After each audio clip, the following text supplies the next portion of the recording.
What's up, guys? Welcome to the Fit Town Show. This is Coach Andrew with Coach Danielle.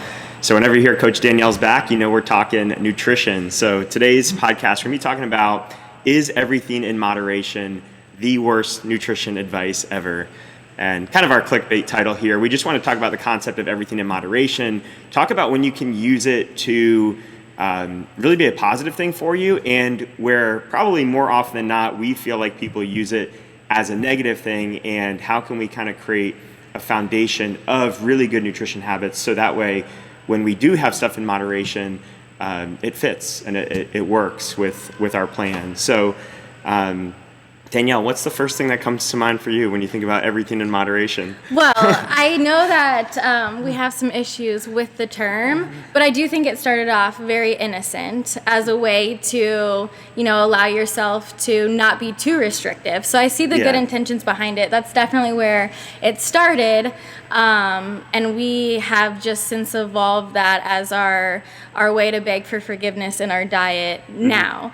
So, the idea behind it is if you are eating great most of the time, 80 to 90% is kind of that percent range that we use, then, the other 10 to 20% can be, a little bit more relaxed. And I think that, is important to continue that habit, but it very quickly turns to 80 to 90% is the opposite. So becomes more of our bad foods versus our small percentage. Yeah, I think the place where I see it really setting people off track is that what we're exposed to in our normal day-to-day life is already like potentially outside of moderation. There's so much access to processed foods, eating out, fast foods, and if the bulk of our diet is already made up of these things, we might just in our day-to-day life of thinking we're eating healthy already be including a lot of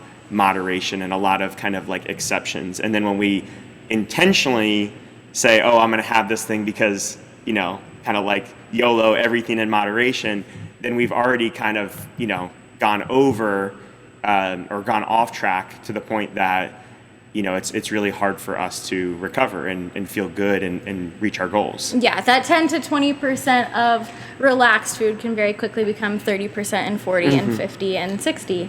So the other place that I see it is that I think most people don't really understand what moderation looks like. So even if you are eating really good, so I would put myself in this camp, like my 80 to 90% is really strong. Where I can struggle at times is in two places. Maybe I think I'm having a moderate amount, but because I'm not tracking the actual calories of that thing, what I think is maybe just a few hundred calories of being off track could be over 1,000 calories of being off track. Also, this is probably the biggest issue that I struggle with personally is that if I have a moderate amount of something, sometimes that leads to a non-moderate amount of that thing. Yeah. So knowing which of those foods are a slippery slope for me to have more of than in just a normal amount is key. So yeah, I think that's two places I want people to really be aware of, and that takes a lot of self-awareness. Yeah, definitely. It's definitely a learning process, and there's no like cut and dry, don't eat this, don't eat that, or you can have so much of this and so much of that, just because it is so like case by case based off of the person. And like for me, smoothies are something that like for whatever reason when I have smoothies it makes my stomach feel weird, and then I feel like I need like really dense carbs, so then I'm like, okay, I need to go eat like a bagel or I'm not going to feel good for the rest of the day. So just like things that you learn about yourself. And I know like something that I tend to preach with my clients when they are eating something that is unhealthy, say a dessert at a party, planning in advance what that's going to be. That's going to be one cookie or one piece of cake, and just knowing that once you have that, that's it. Kind of setting that boundary ahead of time can help from just eating a ton of a bad thing once you kind of get going. And then with healthy foods, it's just as easy to not consume those in moderation. So I see a lot of people who like eat half a bag of nuts every single day because it's a healthy food, and it doesn't really count. So that's kind of going down a separate rabbit hole, but managing portions is a huge part of it also, in addition to limiting those sweets to special occasions or the weekend or whatever it is. Yeah, and I think it takes, this is one of the reasons why we encourage everyone to track from time to time, even if it doesn't really fit their outlook long term, it doesn't really fit their lifestyle long term, the knowledge is really important. Like I always think about like coffees as an example where, and you brought up smoothies too, I think is another great example. We might have those things, and those might actually be the things that we think we're not going off track with. They're not even the things we're throwing in this moderation category. We just think, oh, it's a coffee, it's a smoothie, it's somewhat healthy. And then those things could be upwards of, 500 to 750 calories. They could be a lot of sugar, a lot of things in there. And if you have, let's say, a Starbucks coffee and a muffin, that might be your everything in moderation. That might be I'm actually eating pretty healthy today, and that could be close to 1,000 calories potentially if you don't know what to order, you never tracked it before, and you don't know how to like dial that in. Yeah. I follow this page on Instagram, and they always post, trying to be healthy versus unhealthy, and they post side-by-side meals, and it's crazy. What you would go order thinking that you're being healthy is actually oftentimes like more calories than if you were just to eat the thing that you probably actually wanted and satisfy that craving so you don't go off track later. But it's crazy to see the side-by-side comparison because calorically that healthier option is often worse than what the other thing is. But, with that being said, what do your other meals look like? Are you getting in veggies to have the sandwich with the real egg and actually have cheese and on a bagel versus an English muffin or whatever? I think the things that you are eating in abundance should look like a healthy diet, should look like whole foods for you to be able to make those options. But if you don't know what's in food, like you mentioned, tracking, I think everybody should do that for like 2 weeks just to kind of see what's in food, because I've never had somebody come away and not be like, wow, that wasn't eye-opening or whatever. You definitely can learn a lot about your diet and where you're lacking. Yeah, and it doesn't even have to necessarily be in MyFitnessPal, although that is extremely valuable, but just simply writing down everything that you eat can go a long ways. And like in our framework of how we help clients understand what is healthy and what's not, it usually starts with just like fill your plate with lean protein and veggies. Like if you can do that first, the other things that fill the plate outside of that, the other things you have outside in the rest of your day that look like those everything in moderation little cheats, those really become less important if the majority of the times you sit down for a meal is built around protein and veggies. Now, I think where people get in trouble is when most of their meals are not that. Their standard day is, I'm going to wake up, I'm going to have, granola and cereal and a bagel and a coffee with some sugar in it. For lunch, it's a sandwich with not much protein, not much veggies in it. For dinner, it's a pasta with something else. And those things are not necessarily super unhealthy, but their day is kind of built around these moderate activities. And then when they go off track, or maybe they don't go off track, maybe they think, I said no to the alcohol, I said no to the chocolate, I said no to the sweets, why am I still not losing weight? And it's usually because the 80 to 90%, it's not because of the 10 or 20% you're either saying yes or no to. Right. So, sorry, I lost my train of thought. So let's talk a little bit about how this can be useful, and I want to share my story a little bit because, I got into a paleo diet about a decade ago, and I still eat mostly that way. That still is very much my outlook on nutrition of let's eat whole foods that are from the earth that have been around for thousands, tens of thousands of years.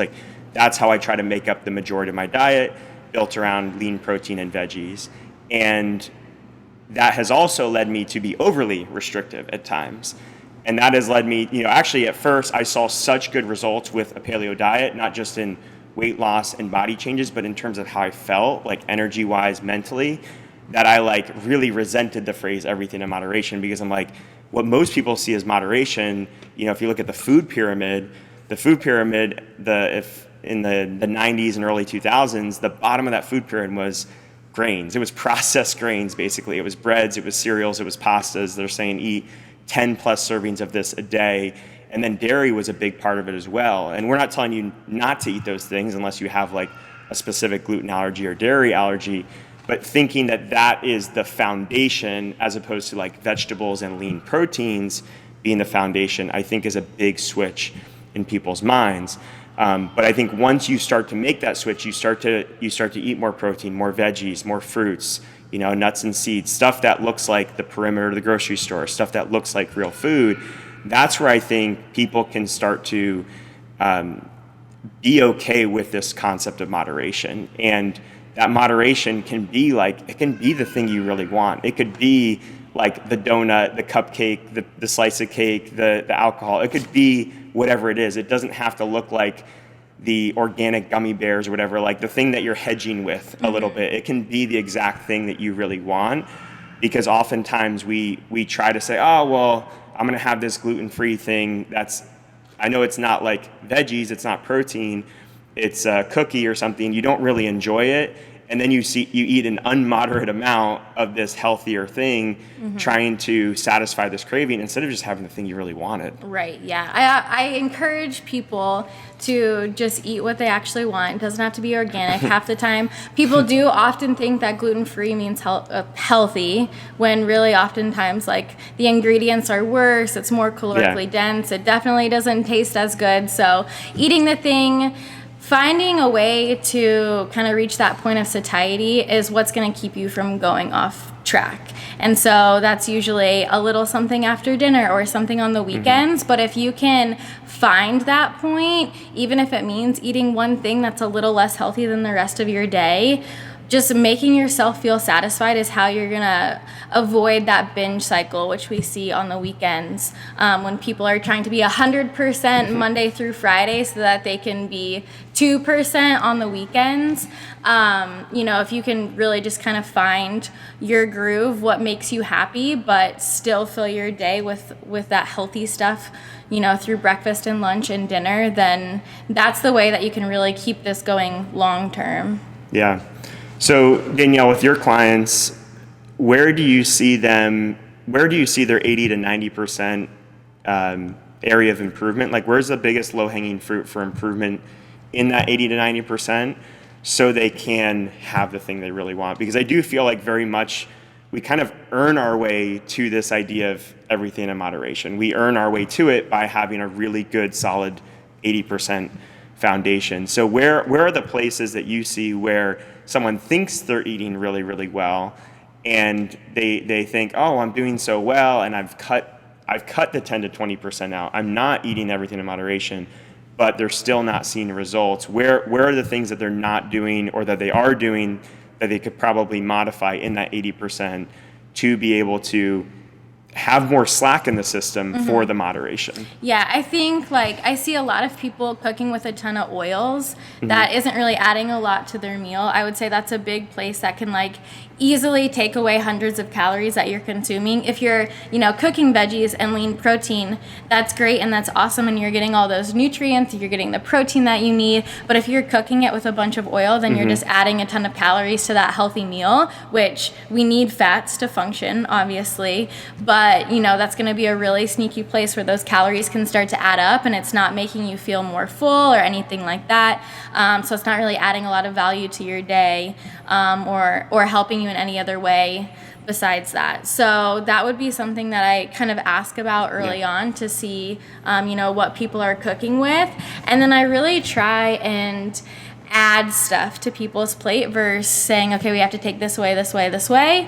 Encouraging single servings of stuff can really help manage portions of coffee creamer and stuff. I encourage people to measure that out, but I really just try and find places where we can add volume and add nutrients to their food. So usually the first step is to increase veggies and protein versus be okay, you have to take this away, that away, or whatever. Sometimes with alcohol, it's lowering how many drinks they're taking. But besides that, I really just try and fill them with the good stuff before I would take any of their bad stuff away. Yeah, it's interesting. I do the same thing I've had a lot of conversations with people about coffee and caffeine, and it's not so much about let's grit through this and remove stuff, but let's get you feeling really good with, hydration, electrolytes, dialing in sleep patterns and things like that, dialing in your consistency and nutrition.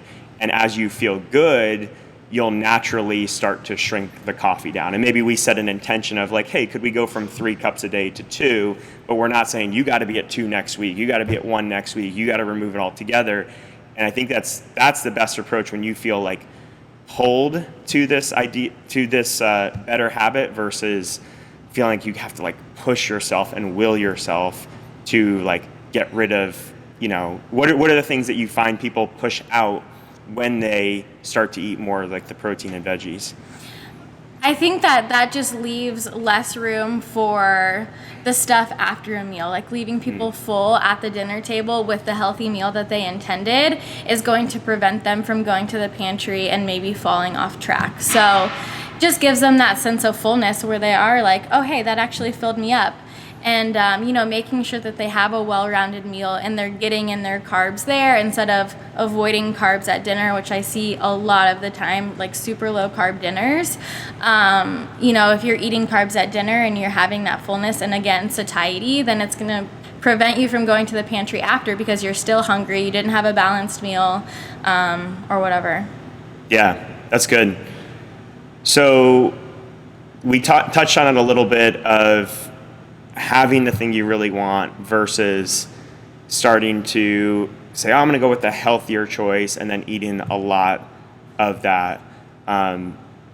What do you, and how do you talk your clients through that? And how can people kind of understand what are the things they really want, when it's appropriate to have those things versus when they might want to say no to those things, or when they might want to make a healthier version? Because I know you do both yourself, and I'm sure you have different ways that you work with your clients on it. Yeah, I think for the most part, actually, I just had a client, she had a bachelorette party 2 weekends ago, so we knew that she was going to go hard over the weekend. We obviously wanted her to enjoy her bachelorette party, even though her goal is weight loss. So I didn't want her to go and feel like she had to restrict. She had to be super mindful. I just wanted her friends to plan whatever they wanted to plan, and she could go in stress-free and enjoy herself. So that was a case where I was like, okay, let's be perfect Monday through Thursday, knowing that Friday, Saturday, and Sunday are going to be just absolutely horrible.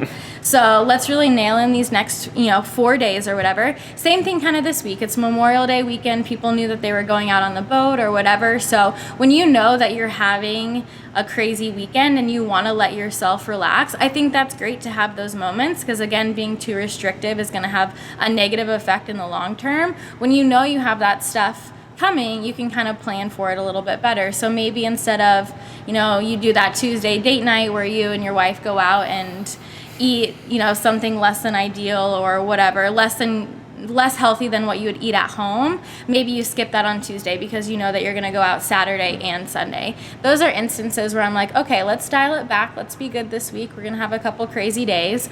But, for me and what I find for most part, besides those outlier weekends or events, I think it's really important to every day feel like you're not focused on food. And if you don't have something planned that you can have after your meals, or maybe it is one coffee or whatever in the morning with cream that's unmeasured and has sugar in it or whatever, I think that if you don't have that thing every single day that you really, really enjoy, if you're just constantly like hating what's coming next, like your next meal, then it's going to set you up for failure. So having something a little bit each day, but maybe that is the healthier thing. When you're doing that Monday through Friday, that's your dessert. Maybe it is something that's a little bit healthier. Maybe it's, a nice cream with like bananas blended with almond milk, or I know you had that banana thing with coconut oil melted and cinnamon.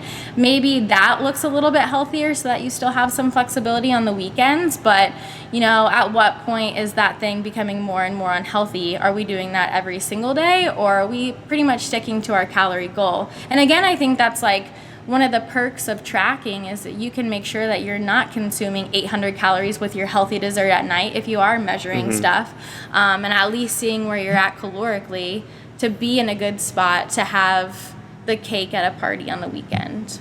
Yeah, you brought up so many good points there. Like, number one is we're trying to get to the point where we don't have to think about food so much, and by thinking about it a little bit more in the short term. Right, exactly. You do a little bit more planning in advance, and then also you touched on like loving what you eat on a daily basis, like loving the healthy stuff that you eat on a daily basis. Like if you can find a meal that is really good for you and is also something that you really love and look forward to, that is going to make eating so much easier for you. And finding those few staple meals that can just anchor your days and weeks is so key. So you don't feel like every time it doesn't have to be an either or choice. I'm either eating healthy or I'm enjoying my food. You can have both. And then when you do choose to have these, things in moderation, it's more because there's like an emotional experience to it, or it feels special to you. Like it is a birthday, my birthday party, a close relative's birthday party. It is a bachelorette party or a special weekend or whatever it is. Or I'm just like, you know what, I really, really want that thing. I haven't had it in 10 days or a couple weeks. And like, that sounds amazing right now. I'm going to go have whatever that thing is, versus just like, oh, it's, I kind of got the craving for it and let's do it. Or it's in front of me and let's do it. Someone at the office brought in donuts. All right, let's have it. And there's not really that same intention behind it. Yeah, I think it's a very slippery slope, but just being mindful of what you're eating and kind of just setting boundaries for yourself, I think is huge, because it can be like, oh yeah, I'm going to have a donut on Tuesdays at work, but then does that become Tuesday and Wednesday, and then Tuesday, Wednesday, Thursday? So keeping yourself in check, and it's also great to have somebody to hold you accountable, whether that be a buddy or a coach or whatever. Doing it with somebody can definitely help you, but just being very intentional and asking yourself after the fact too, was that donut worth it? My workout at noon wasn't great because I started my day off with donuts. See if it really was, the pros outweighed the cons in eating whatever that thing was. Yeah. Awesome. Well, I think we'll wrap it up there for this first one back in a while. If you guys have any questions or want to talk to Danielle more about nutrition coaching, you can email her at danielle@fittown.com and set up a one-on-one conversation with her to talk about what that would look like. And if you guys have ideas for future podcasts, don't hesitate to send them our way, and we'll see you in the next one.